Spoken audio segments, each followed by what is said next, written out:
Welcome back les gars. Là cette fois-ci, on va attaquer la bagarre. Et là, on va, je pense, très rapidement rentrer dans le vif du sujet. L'UFC 309 a eu lieu, donc assez récemment. On a pu voir, donc du coup, une carte assez mitigée, mais on va pas vraiment s'éterniser sur la carte. Cette carte un peu bizarre. Je pense vraiment qu'au main event. Et moi déjà, je voulais m'attarder donc du coup sur Chandler Oliveira. Déjà, qu'est-ce que vous avez pensé du fight dans un premier temps? Je dirais que on a senti un Oliveira qui dominait, il n'y avait pas de doute là-dessus. Pro 4. Il était au-dessus de son adversaire sur tous les compartiments, je n'ai pas peur de le dire dans mon striking. On a vu un Chandler courir dans la cage. C'est une reproduction de ce qui s'est passé lors de leur première rencontre. Exactement.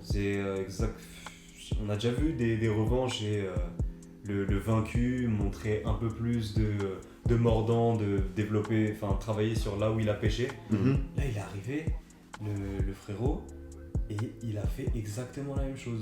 Je jette mon bras et Inch'Allah ça atterrit et je me défends pas en retour. Non mais il avait une nouvelle carte sur ce combat, c'est qu'il a mis des sacrés coups de poing derrière la tête d'Oliveira. Il a regardé, il était en mode oh non c'est bon, c'est légal, il n'y a pas de soucis, c'est légal. Au cinquième round, c'est vrai parce que 4 rounds, il prend l'eau. Et je pense c'est des aveux un peu de faiblesse et de faim concernant Chandler pour espérer toucher un titre, pour moi. Et donc là maintenant, ouais ok, il avait McGregor, je pense que c'était un peu le combat de sa life, il avait call out McGregor. McGregor lui a mis c'est plus tonton Dana White qui a fait en sorte que ce combat n'ait pas lieu. Après bon, des spéculations, mais voilà. Pour moi, c'était le combat de sa vie. Oliveira, c'est la marche beaucoup trop haute.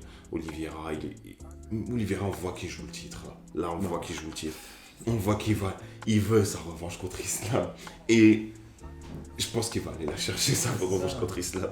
Je pense que c'est ça. Donc là, il y a, en fait, je pense, 2 écarts de classe complètement. Il n'y avait vraiment pas photo. Je m'attendais vraiment à beaucoup plus d'adversité quand on voyait... Quand je l'ai vu arriver ou à la pesée ou quand j'ai vu des photos de son corps sur Insta, je me suis dit ça va lutter, ça va envoyer. Après voilà, la lutte de Charles c'est quand même 3-4 crans au-dessus. Pourtant c'est pas un lutteur. On a senti que Charles justement avait bossé sur ce qui s'était passé à la première rencontre, il allait moins à la bagarre, il faisait moins le con. Alors que non, Chandler c'est toujours les mêmes erreurs, je vais à la bagarre, je cours dans la cage. Il risquait encore une fois de se prendre le crochet qui s'était pris. Je sais pas, enfin, je dirais que je suis déçu de ce combat à la fois de Chandler qui n'a pas su montrer qu'il a cette remise en question là et à la fois d'Oliveira qui n'a pas été tueur. Dès le premier round il s'assit sur lui, je me suis dit ça y est, ça va pas durer 3 rounds, ça c'est fini, il va lui prendre le bras ou il va lui prendre la tête. Je dirais que je suis resté sur ma fin du côté d'Oliveira. Il n'y a pas eu de finish, mais ouais, bon, je sais pas. Moi, si on rentre sur la partie plus technique, pour moi, Chandler défend assez bien. Ouais. Après, toi, monsieur Kina, qu'est-ce que tu en penses un petit peu? C'est pratiquement ce que Hamza il a dit, il n'y avait pas de... Enfin, c'était du Chandler, quoi. Un peu plus... pas bête, je dirais, dans son comportement, mais...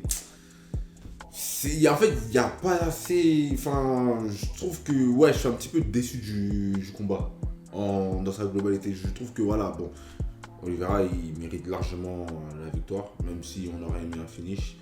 Bon, voilà, je pense que Chandler, c'est la fin pour lui. Hein. Là, il n'y a plus rien à gratter. Ouais, non, là, c'est mort. Plus rien à gratter. C'est mort. C'est plus rien à gratter et qu'on se le dise. Et Oliveira, pour moi, qui file vers le titre parce que il perd sa dernière défaite, c'est contre Tsarukyan. Et encore, c'est en 3 rounds. Je pense que s'il y a plus de rounds, je pense qu'il gagne le combat. Si c'est en 5 rounds, je pense qu'il gagne le combat contre Tsarukyan.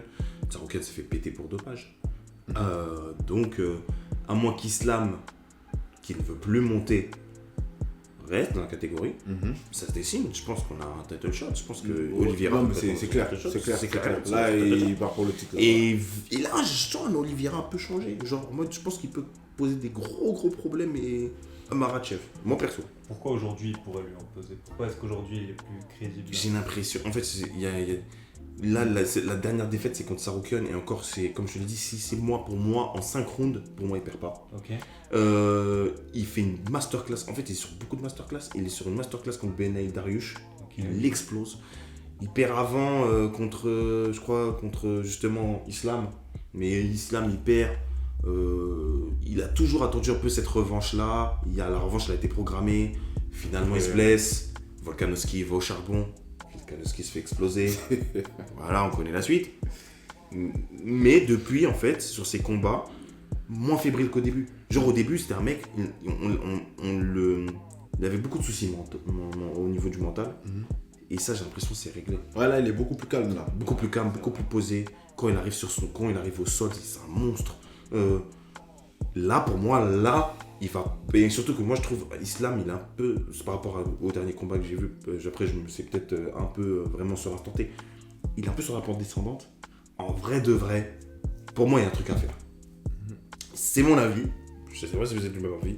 Mais pour moi, il y a des trucs à faire. Ah non, il y a un truc à faire. Mais la question, c'est qui d'autre? Parce qu'on les a évoqués, les 4 noms pour la catégorie. T'enlèves Islam, Volka, Saroukian et Charles. Il n'y a personne d'autre. C'est à peu près la même chose pour toutes les catégories à l'UFC actuellement. Ah, ils sont un peu plus disputés dans celle de Strickland. C'est un peu plus disputé. Très disputé Oui, chez Strickland. ouais, on va dire parce qu'ils sont plus, on va dire ça entre guillemets, ils se vendent plus, mais sinon quand tu regardes bien en profondeur, il y a Enfin, c'est plus excitant. Enfin, en parlant de division disputée, heavyweight, c'est... Oh, même les heavyweight. Heavyweight, c'est les gars. Non, parce que Pavlovich, Volkov, ils sont tous fait étaler par Thomas Spinal, la plupart en tout cas. Thomas Spinal. Ouais, bah. Bon, Non. Stipe, célèbre. Non, Merci non. pour les travaux. Non, merci Stipe. Voilà. Très grosse Merci pour les carrière. travaux. Merci beaucoup, tonton. John Jones pour le temps qui lui reste. Ouais, ça. Mais les gars, il y a clairement Aspinal, Gann et les autres. Wow, même Aspinal, il se fait éclater les fesses par Aspinal. Non, Aspinal se fait éclater les fesses par Gann. Non, rectification. Gann se fait éclater les fesses par Aspinal. Merci pour cette dernière rectification. J'ai eu peur, j'ai eu peur. Ok. Moi, Maintenant, c'est ce que je veux voir. je me sens mes persos. Mais voilà, en gros, c'est Gann.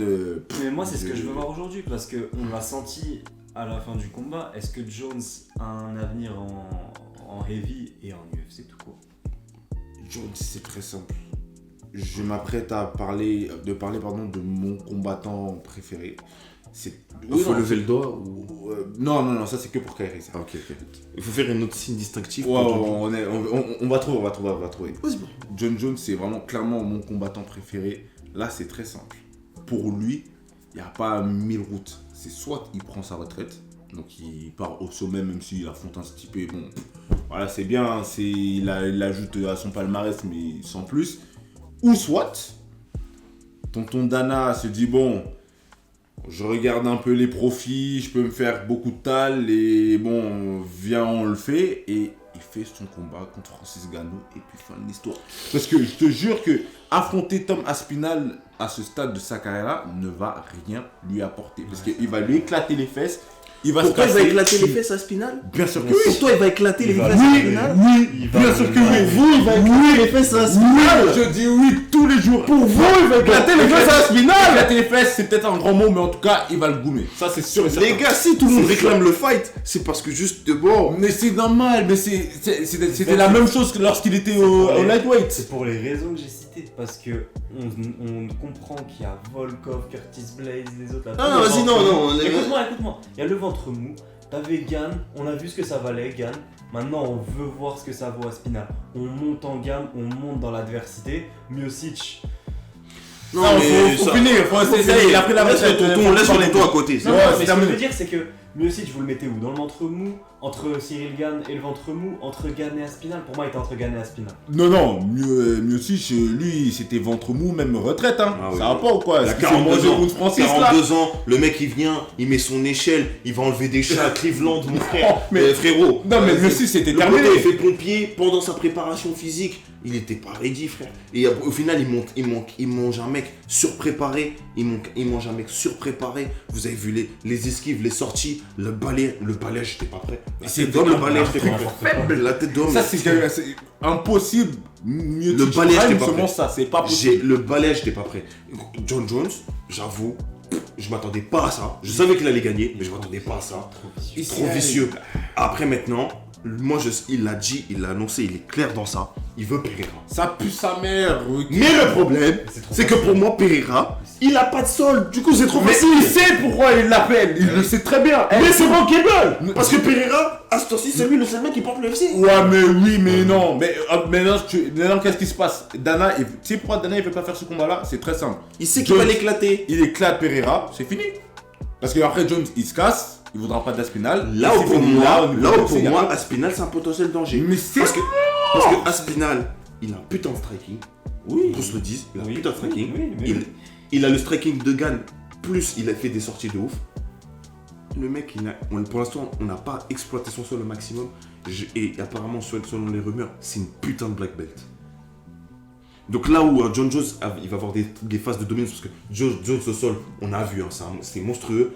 Il peut galérer contre un Aspinal. Pour moi, c'est un combat de tous les dangers. Et Aspinal, il est gonflé à bloc. Aspinal, il est déjà dit, moi les gars, je pense que je fume Jones. Mais c'est normal, Aspinal veut prendre la tête du GOAT. C'est tout à fait normal. Et il le sait, il est confiant. On le sait tous. Mais pour Jones, ce n'est pas un combat C'est pas rentable. qui lui est profitable. Le mieux, c'est vraiment d'affronter Ngannou. Je sais plus, il s'appelle comment, tu sais, le ministre des Sports saoudien là. Ouais. Qui viennent, il dit bon, moi offrir 100 millions d'euros pour qu'on puisse faire ça. C'est ouais, c'est non, ça. Mais qu'il appelle Leonardo, il fait le prince, il parle pas à toi. Non, le prince, il veut mettre 100 millions d'euros pour le combat. Il fasse le combat, que John Jones qui gagne, qui perd, c'est vraiment le combat à faire. Et puis fin, c'est fini. Là pour Jones, il n'y a plus rien à faire. Il n'y a plus rien à faire. Affronter Pereira. Et Dana White le sait, affronter Pereira ne sert strictement à rien. Il va juste l'humilier. À moins que Pereira arrive à l'avoir avec un gauche pendant qu'il veut le faire un takedown. Il n'y a rien du tout, franchement. Ouais, à part ça. Franchement, j'ai envie de voir ce combat, je m'en fous. Moi, je veux pas mentir, moi les deux combats me hype, mais moi le combat qui me hype le plus à titre personnel, moi je veux, et le public le réclame, je veux Aspinal Jones. Ça pue, non. Je te jure, demain, j'en veux pas du tout moi de ce combat. Je n'en veux pas. Je n'en veux pas. Pour la Legacy, t'as peur pour la Legacy? Non, pas du tout. Parce que regarde, je te dis aujourd'hui, demain Jones affronte Ngannou, moi je suis pour Ngannou. Voilà, c'est mon combattant préféré Jones, mais je suis pour Ngannou. Voilà, c'est aussi simple que ça. C'est le continent. Ouais, mais c'est le continent. Parce qu'il en reste qu'un seul, c'est ça? Oui, non, c'est ça. C'est en mode voilà, c'est le combat au sommet. Pour moi, que ça soit sportivement ou même de manière marketing, etc., c'est le combat à faire. Oui, d'un point de vue Aspinal, symbolique, je suis d'accord. parce que si il éclate Aspinal, c'est fini. Il se casse, il laisse une catégorie des heavyweight, du coup, avec un niveau extrêmement faible. C'est extrême. Ça n'a pas de sens. Non, et c'est pour ça que Dana White ne veut pas le faire. Dernier point, et après je vous jure, on clôture le sujet. Ouais. Et si Aspinal il le fait?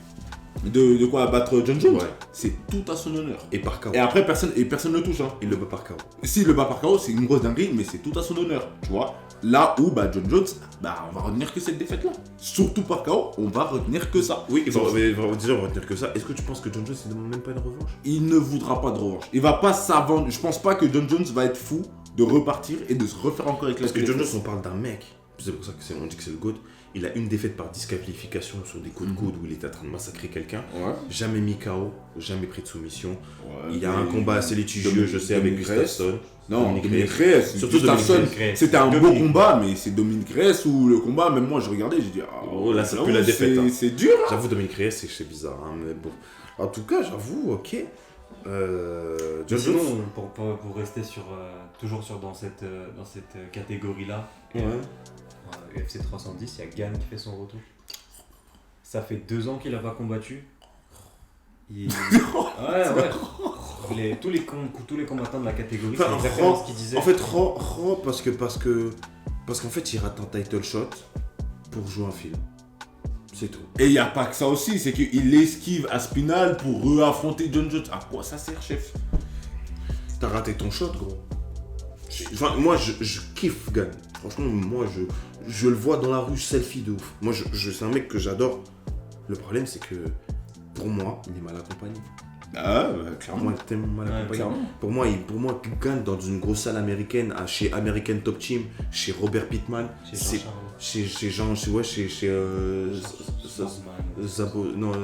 Zabowski là, frérot, la tête de homme, gros, que Gane, c'est pas la même dimension. Ouais. Ça devient quelque chose. Lui, là, il peut devenir le vrai porte-étendard du MMA français. Mais, il reste en France, il reste à MMA Factory, il est fidèle, il est loyal, c'est très très bien. Mais dans le sport, faut pas tout le temps être loyal. Des fois, il faut savoir penser un peu à ça. Non, faut être loyal avec quelqu'un qui a réellement la niaque. Voilà, exactement. Fernand Lopez, je salue le travail qu'il fait parce que c'est vraiment lui la passerelle entre la France et l'UFC. Il n'y a pas de problème. Par contre, il n'a pas le niveau pour les titres mondiaux. Ça, c'est clair et net. Le mec, il est là, bon, ok, c'est vrai qu'il parle d'angle mort et tout, bon, on se fout de sa gueule, mais en vrai, ça a du sens. Mais par contre, la tête d'homme, que c'est pas du niveau championship, c'est pas avec ça qu'il pourra chercher un titre. Et là, c'est pour ça. Il veut un Jones, il veut refaire un title shot. Déjà, il a un piège, parce que Volkov, même s'il l'a battu une fois, c'est pas un cadeau. La tête d'homme, c'est pas un cadeau du tout. On verra. Ça sortira trop facile. Franchement, franchement, pour moi, excuse-moi de te couper, là, pour vraiment clôturer le sujet, pour sauver, on va dire, la catégorie des heavyweights, c'est aussi simple que ça. T'as un Jones qui se casse, qui cherche pas, je sais pas quoi, Jones qui se casse. On a un combat pour le titre Aspinall-Gane, qui va du coup être très intéressant, parce que voilà, ce sont deux profils intéressants, même si je pense que Gane ne va pas remporter ce combat-là, mais au moins tu as ce combat-là. Aspinall devient du coup le champion incontesté des heavyweights, et après là du coup tu sais, tu as le mou de giron, voilà, ça se bat entre eux, et puis ça fait revivre un peu la catégorie. Voilà, parce que pour moi, c'est ma vision. Un Mielda, ils envoient Curtis. Ouais, c'est ça, tu vois, histoire un peu de faire tomber, c'est tout. Il y a mais Gane, c'est Gane. C'est dommage parce que le potentiel du gars, gros, il est exceptionnel. Franchement, c'est incroyable le potentiel qu'il a. Dommage. On verra bien, mais. Qui sait, peut-être qu'il va envoyer un KO de fou. Fight of the night, il call out, il arrête de faire la. De toute façon, dans tous les cas, il y a Spinal avant, donc il passe derrière. Quoi qu'il arrive. Tous les cas. Quoi qu'il arrive. Quoi qu'il arrive. Mais bon, on va clôturer là-dessus. C'était un petit bon passage UFC, les gars. De toute façon, on va suivre. De toute façon, il y a UFC 310. On va faire le débrief. 8 décembre, exactement. On va faire le débrief après Volkov Gane.